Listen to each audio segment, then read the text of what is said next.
Dari Abu Umamah radhiyallahu anhu, beliau berkata, Rasulullah SAW pernah diberitahu tentang dua orang. Seorang abid, ahli ibadah, cinta sekali dengan ibadah tapi nggak punya ilmu.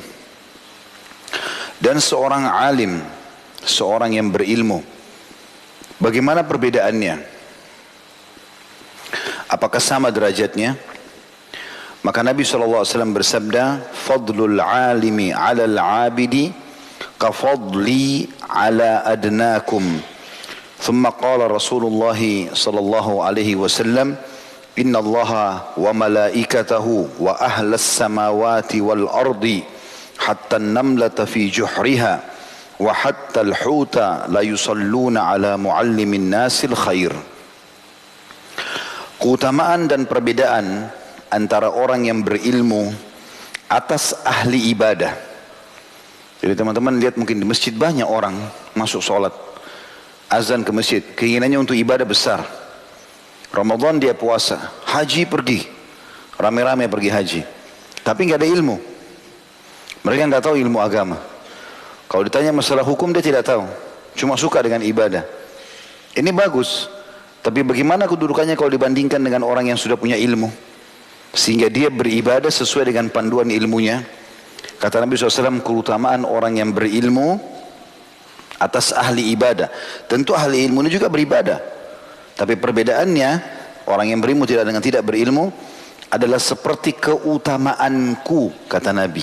Seperti Nabi dengan atau atas orang terendah dari kalian.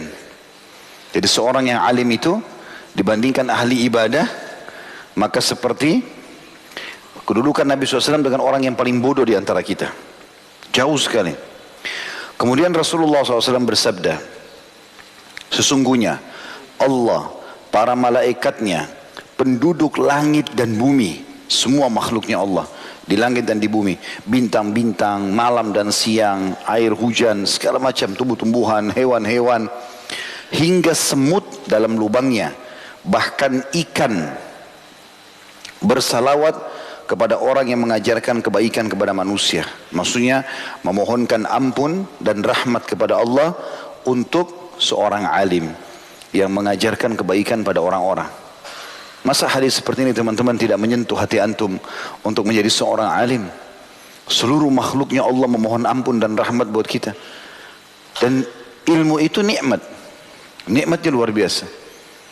Kalau antum sudah menjadikan ini sebagai sebuah kebutuhan, maka kita rasanya ketagihan. Baca buku itu seperti tidak ingin tutup sampai selesai. Mendengarkan ceramah itu rasanya penasaran kalau nggak habis. Penasaran kalau nggak dilanjutkan. Punya kenikmatan.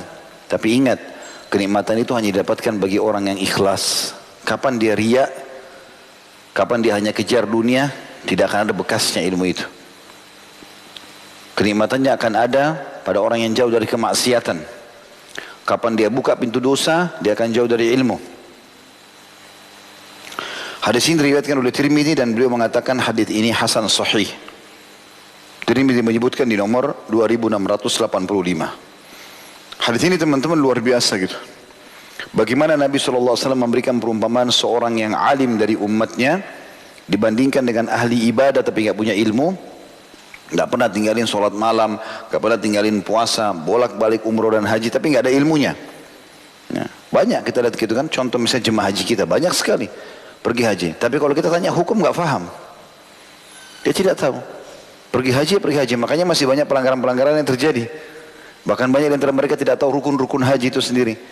Berapa banyak masjid kita dipenuhi oleh orang? Apakah semua tahu tentang hal-hal yang membatalkan sholat?